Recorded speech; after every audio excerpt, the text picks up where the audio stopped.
Floyd Money Mayweather, the greatest of all time ng boxing. Oh no!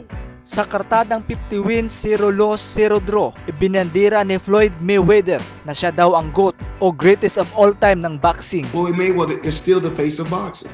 The reason why I'm the face of boxing is because of this. Every time boxing come on, you don't bring up Muhammad Ali name. You don't bring up Mike Tyson name. You always bring up Floyd Mayweather name. Because I'm still the face of boxing.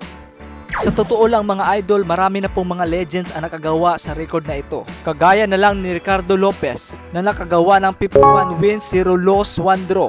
Jimmy Barry na 59 wins, 0 loss, 10 draws. Pacquiao McFarland na 70 wins, 0 loss, 5 draws.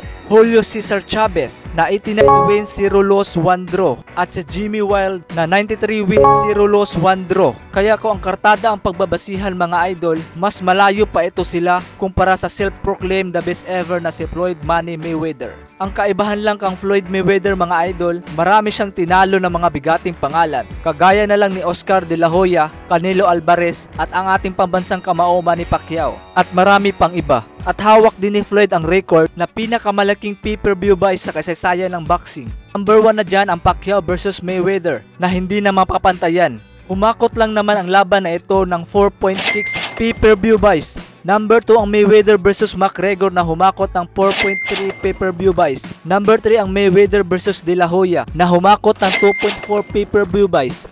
At ang huli sa apat ang Mayweather vs Alvarez na may 2.2 pay-per-view buys.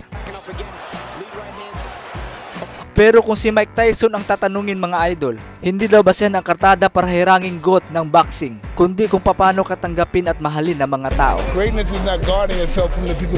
Greatness is being accepted by the people. He can't take his kids alone to school by himself. He's a little scared man. He's a very small scared man. Kaya naman anong sa tingin nyo dito mga idol? Si Floyd Mayweather ba ang GOAT ng boxing?